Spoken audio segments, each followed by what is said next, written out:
कृष्ण अपने रास के लिए जाने जाते थे, जीवन का रस।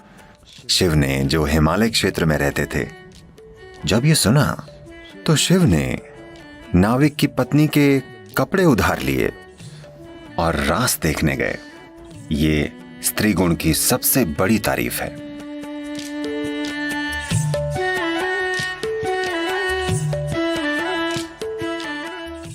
आज का दिन खास है। आज कृष्ण जन्माष्टमी है। कृष्ण के बारे में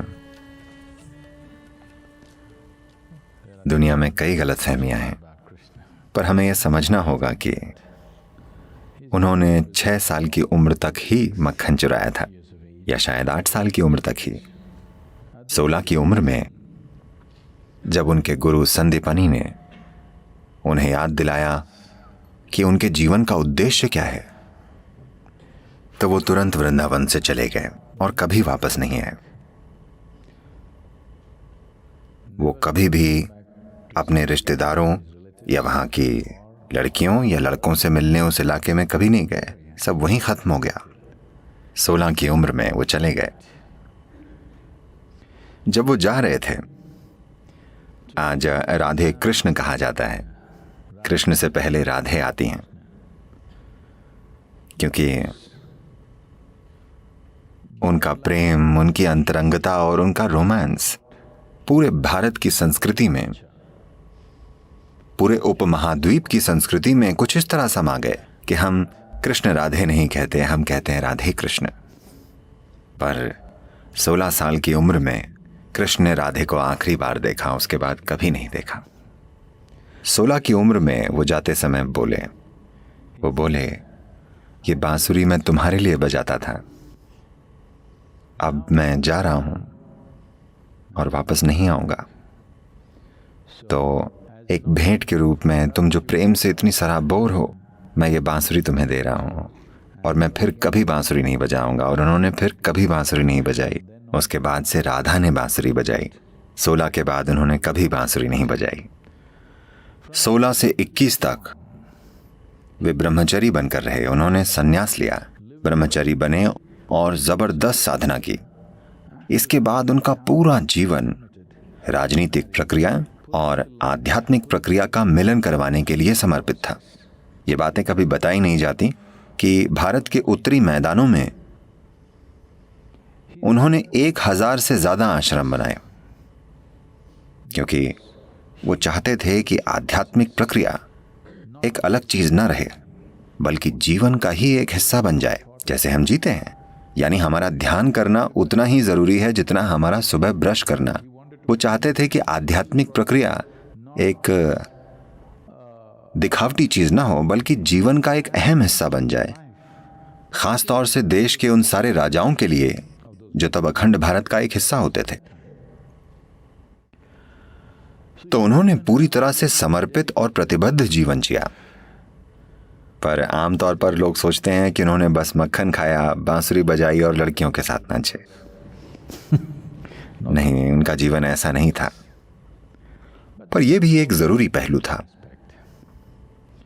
एक बड़ी सुंदर कहानी है। आज कृष्ण जन्माष्टमी है, तो मुझे यह कहानी सुनानी चाहिए। कृष्ण अपने रास के लिए जाने जाते थे। The word ras literally means juice. रास शब्द का मतलब है रस। ज्यादातर लोगों के जीवन में सबसे बड़ी समस्या यह है कि उनमें रस नहीं है, बल्कि हार्मोन है। उनमें जीवन का रस नहीं है, यानी जीवन ही नहीं है, जीवन की तीव्रता नहीं है। तो रास यानी जीवन का रस, शरीर का नहीं बल्कि जीवन का। क्योंकि शरीर के रस कम ज्यादा होते रहते हैं, वो समय समय पर बदलते रहते हैं। पर वो बात कर रहे हैं जीवन के रस की। तो पूर्णिमा की रात के नृत्य को रास कहते थे, क्योंकि वो जीवन के रस से भरा हुआ होता था। This is not a hormonal party in the night. वो रात की हार्मोनल पार्टी नहीं होती थी, न तो वो शराबियों की पार्टी थी, वो कामुक लोगों की पार्टी नहीं थी। ये उनकी पार्टी होती थी जो जीवन के आनंद से भरपूर थे। तो उसे रास कहा जाता था। ये रास मशहूर हो गया।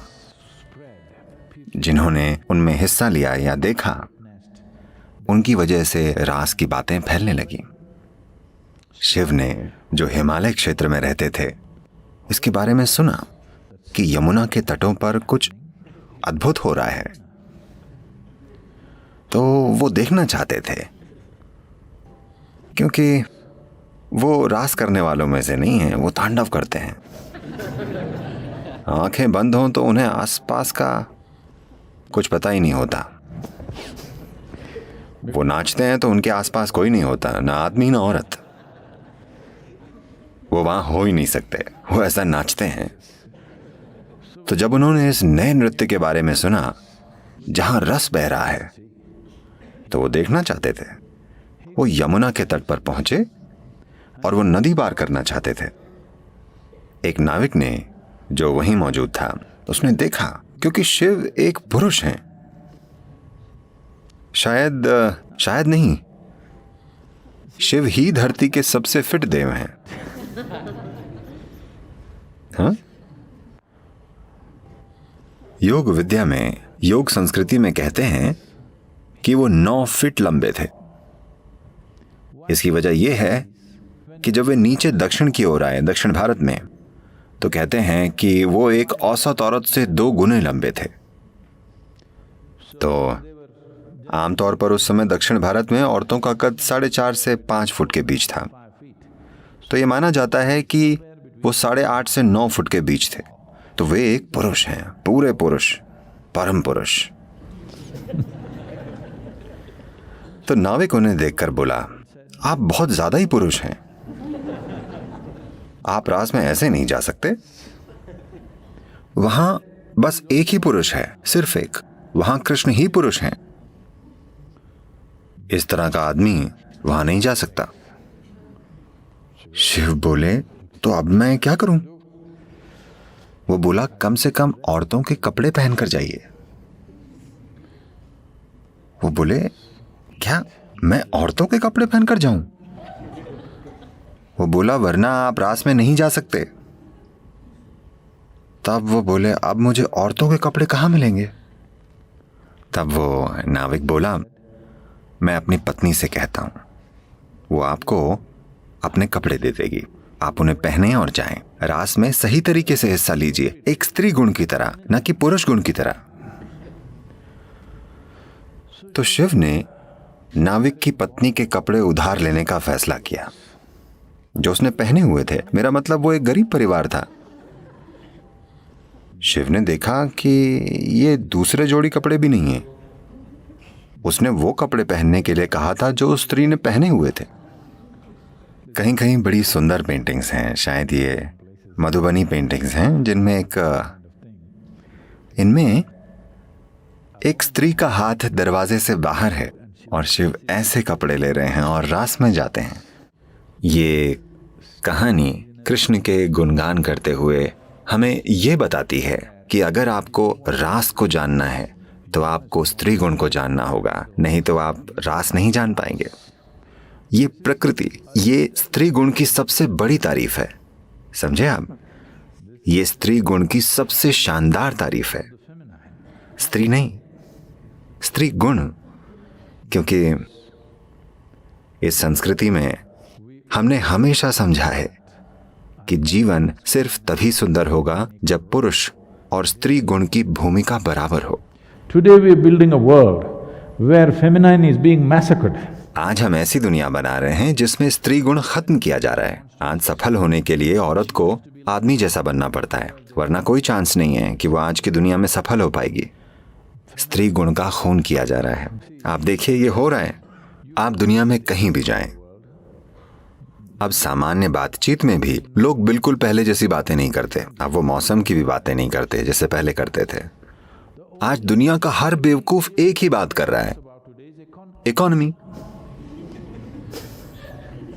हाँ, कहीं भी जाएं, इकोनॉमी का क्या हाल है, शेयर मार्केट कैसा चल रहा है। कोई मॉनसून के बारे में भी नहीं पूछ रहा है। सभी सिर्फ अर्थव्यवस्था और शेयर मार्केट की बातें कर रहे हैं। इसका मतलब पुरुष प्रकृति हावी हो गई है।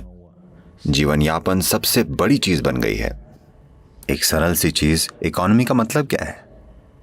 simple survival. बस जीवन यापन, है ना? जीवन यापन के पेचीदा तरीके, हाँ है ना? जीवन यापन का प्रोसेस, भोजन कैसे मिलेगा, ये कैसे करें, वो कैसे करें, कैसे कुछ बना लें, ये जीवन यापन हुआ। घर बनाना, खाना, कपड़े पहनना, थोड़ी खरीदारी करना, ये जीवन यापन है ना? अब हम बस जीवन यापन की ही बात कर रहे हैं, क्योंकि स्त्री गुण काफी हद तक दूर कर दिया गया है। कम से कम घरों में इसे रखें, बाहर समाज में तो ये काफी हद तक खत्म है। पुरुष गुण ही सब कुछ है। तो आज कृष्ण जन्माष्टमी है, यहां उनका संदेश ही ये है। वो ये कह रहे हैं कि अगर समाज में स्त्री गुण ना हो तो असल में जीवन भी नहीं होगा। हम आदमी या औरतों की बातें नहीं कर रहे हैं, हम नर मादा की बात नहीं कर रहे हैं, हम दो मूल गुणों की बात कर रहे हैं, पुरुष गुण और स्त्री गुण। तो कृष्ण का जीवन स्त्री प्रकृति का उत्सव है, क्योंकि पुरुष प्रकृति तो हर हाल में जाहिर होगी, यही उसका स्वभाव है, पर स्त्री प्रकृति को पोषित करना होगा, वरना वो खत्म हो जाएगी। चट्टानें वैसे भी होंगी पर फूल नहीं होंगे, हमें उन्हें पोषित करना होगा, है ना? हाँ, धरती पर चट्टानें वैसे भी होंगी, मौसम कैसा भी हो, तापमान कुछ भी हो, चट्टानें हमेशा होंगी। फूलों को देखभाल चाहिए, देखभाल नहीं होगी तो कोई फूल नहीं बचेगा। चट्टानों से आप कुछ बना सकते हैं, फूलों से आप क्या बनाएंगे? कुछ नहीं। बात बस इतनी सी है कि जीवन में काम आना ही सब कुछ नहीं।